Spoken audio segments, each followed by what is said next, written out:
Sub division లో DSP కార్యాలయంలో విలేకరుల సమావేశాన్ని నిర్వహించారు డీఎస్పీ. నంద్యాల జిల్లా డోన్ పట్టణంలో సబ్ డివిజన్ డీఎస్పీ కార్యాలయంలో విలేకరుల సమావేశం ఏర్పాటు చేశారు. ఈ సమావేశంలో డీఎస్పీ పి శ్రీనివాసులు మాట్లాడుతూ గంజాయి, అక్రమ మద్యం, పేకాట, మట్కా వంటి అసాంఘిక కార్యకలాపాలను సహించబోమని, అటువంటి వారిపై కఠిన చర్యలు తీసుకుంటామన్నారు. అసాంఘిక కార్యకలాపాలకు పాల్పడే వారి జిల్లా బహిష్కరణకు ప్రతిపాదన పెడతామన్నారు. కొన్ని కేఫ్లలో యువతను రాబట్టుకోవడం కోసం ఏర్పాటు చేసిన క్యారం బోర్డు ఆటలను తొలగించామని, ఎక్కడైనా తమ దృష్టికి రాని చోట ఉంటే వాటిని తీసివేయాలన్నారు. హెల్మెట్ లేకుండా సైలెన్సర్ తీసివేసి వాహనాలు నడిపే వారిని గుర్తించి 15 నుండి 20 మందికి చెందిన వాహనాలను సీజ్ చేయడం జరుగుతుందన్నారు. యువకుల తల్లిదండ్రులను పోలీస్ స్టేషన్ కు పిలిచి కౌన్సిలింగ్ ఇవ్వడం జరుగుతుందన్నారు. కొద్ది రోజులలో 24 గంటలు సీసీ కెమెరాల ద్వారా మానిటరింగ్ చేస్తూ ప్రమాదాలపై అవేర్నెస్ కార్యక్రమాన్ని చేపట్టబోతామన్నారు డీఎస్పీ. ఈ ఏరియాస్ అన్ని కొంచెం ప్రాబ్లమాటిక్ ఏరియాస్ మా దృష్టిలో ఉన్నాయి. జస్ట్ ఇప్పుడు ట్రాఫిక్, దాంతోపాటు మా మొబైల్స్ ఉన్నాయి, వాటిని స్ట్రెంథెన్ చేయబోతున్నాము. ఇప్పుడంతా ఐడెంటిఫికేషన్ పీరియడ్లోనే ఉన్నాము. వితిన్ షార్ట్ పీరియడ్ వీటిపైన కూడా యాక్షన్ తీసుకోవచ్చు. ఇవన్నీ చెప్పడం కాదు, ఈ రిజల్ట్ తెచ్చిన తర్వాత మీకు చేయడం ఏమంటే లక్షలు పోసి డీజల్ పెట్టి ఆ సౌండ్ పెట్టి మీరే మాట్లాడుకుంటున్నారో మీకు వినపడక, పక్కోడు ఏం పాట పెట్టాడో వాడికి వినపడక మీకు అన్ని మిక్స్ అయ్యి అల్లరి ఉంది. దయచేసి ఆ డబ్బులు ఏదో దేవుడికన్నా పెట్టండి, లేదంటే పేదల అనాథాశ్రమాలు ఉన్నాయి దానికన్నా పెట్టండి. భక్తి పాటలు పెట్టి ఆ డ్యాన్స్ ఆడే బదులు భక్తి పాటలు పెట్టి ఆ కోలాటాలు, చెక్క భజనలు ఇవి చేసుకుంటూ వెళ్తారు. అది సాంప్రదాయం కూడా ఉంటుంది, భరతనాట్యాలు ఇవన్నీ చేసుకుంటారు. ఆ పద్ధతిలో వెళ్ళండి. కానీ ఈ డీజల్ వల్ల మనకు ఒరిగింది ఏం లేదు, పబ్లిక్ న్యూసెన్స్ తప్ప. దయచేసి ఆ డబ్బు పెట్టేది ఏదైనా ఉంటే దేవుళ్ళకి కానీ, లేదంటే అనాథాశ్రమాలకు కానీ, లేదంటే సేవా సంస్థలకు కానీ ఇచ్చి సహకరించాలి. అన్ని మైకులు హిందూ, ముస్లిం, క్రిస్టియన్ అన్ని అవి స్టార్ట్ అవుతాయి. ప్రయత్నిస్తాము. లీగల్గా చాలా స్ట్రిక్ట్ యాక్షన్ తీసుకోవడం జరిగింది, ఇంకా తీసుకుంటాం కూడా. ఇది కాకుండా ఈసారి డోన్ పట్టణంలో గణేష్ నిమజ్జనాలకు సంబంధించి 5 days చేయడం జరిగింది. 5 రోజులకు నిమజ్జనం ఉంటుంది. దీనికి సంబంధించి ఎవరైనా పెండాల్సి చేసే వాళ్ళు ఉంటే రోడ్డుకు అడ్డంగా లేకుండా ఏదైనా ఒక ఫైర్ యాక్సిడెంట్ అనో, లేకుంటే ఒక అంబులెన్స్ పోవాలనో, లేకపోతే డైల్ 100కి సంబంధించి ఏమైనా కాల్స్ వచ్చినప్పుడు, వేరే వాహనాలు వెళ్ళాలన్నప్పుడు చాలా ఇబ్బంది అవుతుంది. దయచేసి దారి వదిలి, మళ్ళీ చెప్తున్నా, దయచేసి గణేష్ ఉత్సవ కమిటీ కూడా అదే మేము రిక్వెస్ట్ చేయడం జరుగుతుంది. దారి వదిలి కామన్ పబ్లిక్ ఇబ్బంది కాకుండా పెండాలు చేసుకొని పండుగ ప్రశాంతంగా జరుపుకోవాలి. దానికి సంబంధించి ఆర్గనైజింగ్ కమిటీ కూడా 24/7 బేస్తో ఒక వ్యక్తిని రాత్రిపూట కంపల్సరీ పెట్టాలి. జాగ్రత్త. లోన్ సబ్ డివిజన్ సంబంధించి మా సబ్ డివిజన్లో ఎలాంటి గంజా అమ్మకాలు కానీ, లేకపోతే గ్యాంబ్లింగ్ కానీ, సారా కానీ, అక్రమ మద్యం తీసుకొని వచ్చి ఇక్కడ మనం ఎటువంటి పరిస్థితుల్లో టాలరేట్ చేయము.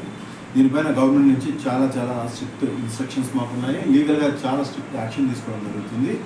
ఈవెన్ కొంతమందిని జిల్లా బహిష్కరణ కూడా, ఎవరైతే పాత వాళ్ళు గంజా అమ్ముతున్నారో, లేదంటే సారాయి, మట్కా, గ్యాంబ్లింగ్ ఉన్నారో, ఈ గ్యాంగ్స్ కూడా కొంతమందికి జిల్లా బహిష్కరణకు ప్రపోజల్స్ పెడుతున్నాము. ఖచ్చితంగా వాళ్ళపైన స్ట్రిక్ట్ యాక్షన్ ఉంటుంది.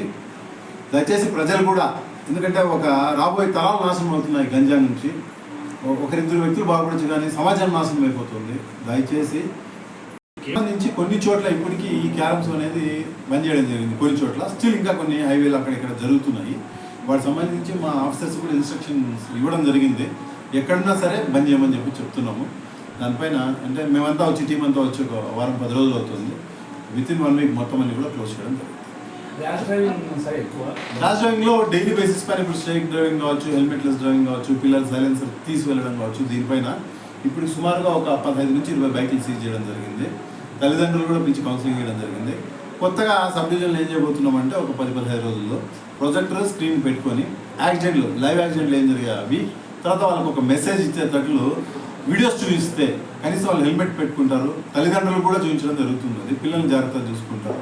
రేపు పొద్దున తల్లిదండ్రులు కావచ్చు, వాళ్ళ పిల్లల కోసం ప్రాణం పోతే మార్చి దగ్గర ఏడ్చే పరిస్థితి రాకుండా కంపల్సరీ వాళ్ళకి ఆ వీడియోలు చూపించి వాళ్ళ కౌన్సిలింగ్ ఇచ్చి, ఎందుకంటే సమాజంలో మార్పు రావాలంటే ఏదో ఫైన్లు వేస్తేనో, లేదంటే జైలుకి పంపిస్తేనే రాదు. ఫస్ట్ అవేర్నెస్ క్రియేట్ చేయాలి. అవేర్నెస్ క్రియేట్ చేయడంలో భాగంగా ప్రొజెక్టర్ స్క్రీన్ పట్టుకొని లైవ్ యాక్సిడెంట్స్ గతంలో జరిగినవి కావచ్చు, ఇంకొన్ని అవేర్నెస్ వీడియోస్ కావచ్చు వేసి వాళ్ళ అవేర్నెస్ తీసుకురావడం జరుగుతుంది. ఇదంతా ఒక ప్రాసెస్. ఒక 15 డేస్లో ఇది కూడా స్టార్ట్ చేయడం జరుగుతుంది. ప్రస్తుతానికి టౌన్ ఇన్స్పెక్టర్ గారు పోలీస్ స్టేషన్ వేసి చూపిస్తున్నారు. మొత్తం సబ్ డివిజన్ అంతా కూడా స్టార్ట్ చేయడం జరుగుతుంది. ఇది కాకుండా ట్రాఫిక్కి సంబంధించి విపరీతంగా ఫ్లైఓవర్ కింద జామ్స్ ఉన్నాయి.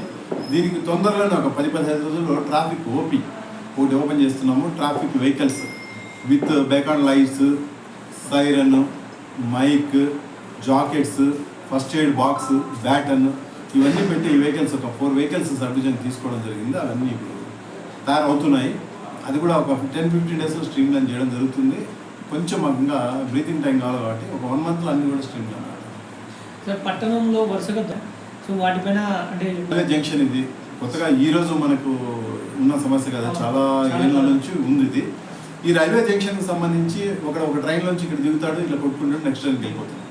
సో ఇట్లా లాక్ హౌస్ ఉన్నప్పుడు మాకు పోలీసులు కూడా సమాచారం ఇవ్వండి. నెంబర్ 1.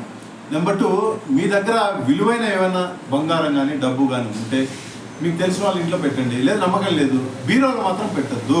మళ్ళీ చెప్తున్నాను, బీరోలో మాత్రం దయచేసి మీ బంగారు కానీ డబ్బులు కానీ పెట్టద్దు. ఎందుకంటే మీరు బీరో సేఫ్ అనుకుంటారు. బీరో ఎప్పుడు సేఫ్? మీరు ఇంట్లో ఉన్నప్పుడు. ఇల్లు వదిలిపోయేటప్పుడు బీరో సేఫ్ కాదు, వేరే ఎక్కడైనా దాచిపెట్టి వెళ్ళండి. ఇది మా విజ్ఞప్తి. దయచేసి లాక్ చేసి వెళ్ళేటప్పుడు పోలీసులకు సమాచారం ఇచ్చి సహకరించండి. అలాగే సార్ పట్టణంలో నిజం, ఇందులో రైల్వే స్టేషన్లో సీసీ కెమెరాలు పనిచేయలేదు. అసలైన చోట సీసీ కెమెరాలు పనిచేయకపోతే మన ఎస్ఎం గారు కూడా నోటీస్ సర్వ్ చేశారు మా ఇన్స్పెక్టర్ గారు. ఆర్టీసీ బస్ స్టాండ్లో అసలు కెమెరాలు లేవు. మేనేజర్ గారితో మాట్లాడారు. ఇది కాకుండా ఆల్ ఎంట్రీ ఎగ్జిట్ పాయింట్స్ అన్నీ కూడా సీసీ కెమెరాలు పెట్టిస్తూ, అదేవిధంగా ఓబులాపురం మెట్ట దగ్గర చాలా స్లో అవుతుంది వెహికల్స్ హైవే, అక్కడ కూడా టాప్లో నుంచి సీసీ కెమెరాలు పెట్టిస్తూ ఒక డిజిటల్ వాల్ పెట్టాలనేది మా ప్రయత్నం ఉంది. డిజిటల్ వాల్ అంటే మొత్తం అన్ని టీవీలు పెట్టేసి ఆల్ కెమెరాస్ మానిటర్ చేయడం. ఆ మానిటర్ చేయడానికి ఒక వింగ్, పీసీఆర్ లైట్లు ఉంటే అట్లా ఒక వింగ్ పెట్టి ఒక 2 కాన్సులు పెట్టి 24/7 చూసేటట్టు మ్యాన్ బ్యాక్ పెట్టుకొని అన్నీ కూడా మానిటర్ చేసేటట్టు చేయడం జరుగుతుంది. ఇదంతా కొంచెం మేము కొత్తగా వచ్చాం కదా, it takes another 1 week or 10 days ఒక్కొక్కటి 1 by 1 చేసుకుంటాం. శ్రీ అవధూతాశ్రమము బోధానంద సత్యారామూర్తి ఆర్యుల గోసేవాశ్రమము మరియు వృద్ధాశ్రమము పడాల. ఆశ్రమములో గోసేవ, గోవుల దానము స్వీకరించుట, మీ నవగ్రహ దోషములు పోవుటకు గోపూజ చేయబడును. మూలికా వైద్యము, గోపంచగవ్య వైద్యము చేయబడును. యంత్రములు, తావీదులు ఇవ్వబడును. శాంతి హోమములు చేయబడును. మీ ఆత్మీయుల పుట్టినరోజు, పెళ్లి రోజు మరియు వర్ధంతి వంటి ముఖ్యమైన దినములలో గోసేవ లేదా అన్నదానం చేయదలిచిన వారు సంప్రదించండి. మా వృద్ధాశ్రమంలో ఖాళీలు కలవు. చేరదలిచిన వారు సంప్రదించండి. శ్రీ శ్రీ శ్రీ స్వామి బోధానందగిరి శ్రీ అవధూతాశ్రమము, అయ్యప్ప స్వామి గుడి దగ్గర, పడాల, తాడేపల్లిగూడెం 2. Cell numbers 7981356374, 9618034 138.